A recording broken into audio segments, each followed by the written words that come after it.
Right, it's a 1935 Chrysler Airflow, but it's, I know Gordon always says this, it's ever so rare, but it is rare because it's a 2-door coupe. Just come in for getting the engine running right, assess the brakes, so it needs all new brake cylinders, the shoes look alright, new flexies and a new master cylinder. Steering had a lot of play in it. I've adjusted that up to take most of the play out, but the actual main shaft in it is moving, so see how it goes from there. If not, he's got spare ones, so might have to take steering column out of another and fit it into it. Okay. But until you can drive it, you don't really know. Water pump was leaking. I rebuilt the carb. Gear lever was very hard to get in first and reversed. So the actual tower that comes out the gearbox in there is very, very rusty and stiff. So luckily that was the only problem. So it's not actually in the gearbox, it's just in the shifter mechanism. Okay. Which is a Billy bonus. You said it was quite advanced for its time? Yeah, very advanced. It was very air, that's why I call it the Airflow. I think Gordon said they were designed by the Wright brothers or something. Really? Something like that. Whether that's true or not, I don't know. Obviously fold out windscreens. Real strange idea on the back. So you've got a boot lid, and the only thing that's under the boot lid is a spare wheel. Okay. And you have to lift up the back seats. Fold out the back seats. Yeah. The boot area is behind that. Oh. Which is really weird. But like I say, it is a massively rare motor car as such. How many, well, I mean, when you say rare, is it because there weren't many made, or not? Weren't many made and not many left really, you know. So the interior's all been done, which is, you know, a big part of the cost of a restoration. So yeah, it's all good. It wouldn't go in reverse before, so that's all good. You don't need the engine running.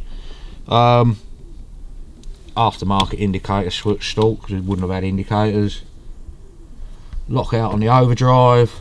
Yeah, it's been converted to manual choke from electric choke. But as I say, a lot of the cost of a restoration is the interior, so I think Gordon will probably get this one painted, yeah, to make it look nice. It's got Quirky split rear seats, being a coupe, so you can get in either side. Yeah, that pulls out, and then that back swab is hinged and comes up, and you put your luggage in there. Okay. Which is a really stupid idea. Awkward, isn't it? Yeah, very. But yeah, they were just sort of totally different from any other car in the period. You think that's 1932 Chrysler. Yeah. Very boxy and square, running balls. This has still got running balls, but if you very, very swoopy, very advanced for its time, you know. I adjusted the clutch up, that needed doing. So the water pump's leaking. It was having issues starting, still not sure whether it's 100%. Once it's running, it's absolutely fine. Just doesn't seem to fire straight up, if you know what I mean. Thought it was fuel pressure, so we're putting an electric fuel pump on it. But I need to check before I fire it up again how much fuel. If there's enough fuel in the bowl, it should fire. Yeah. But it doesn't seem to want to fire straight up, which is.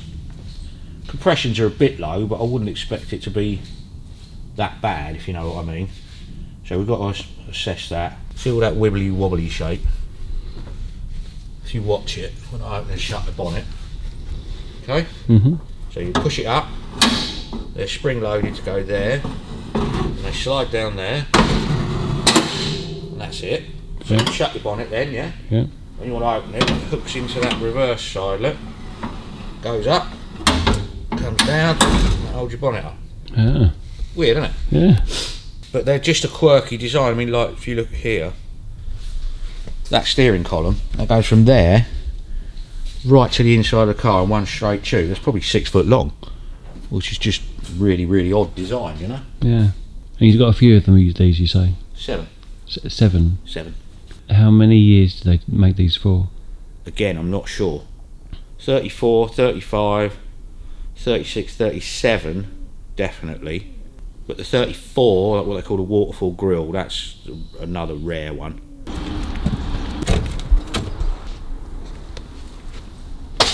Right, that grille was in 1934, called the waterfall grille.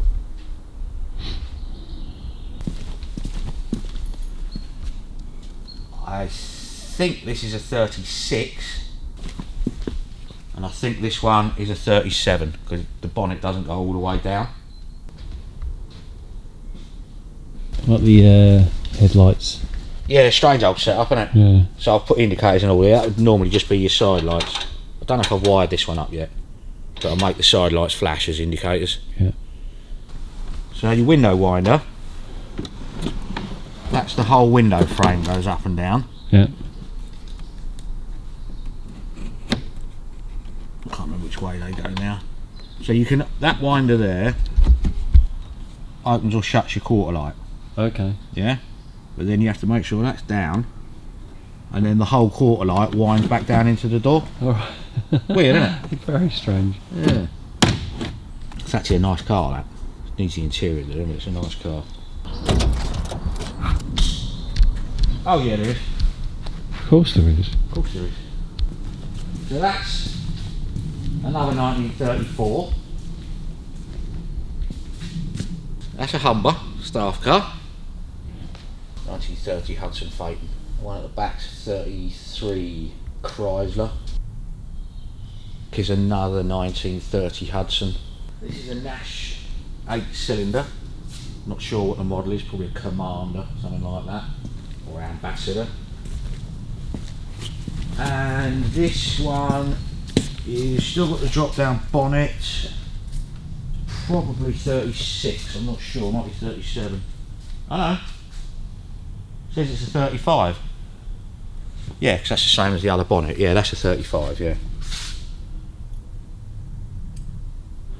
Blimey. Just a few then. Yeah.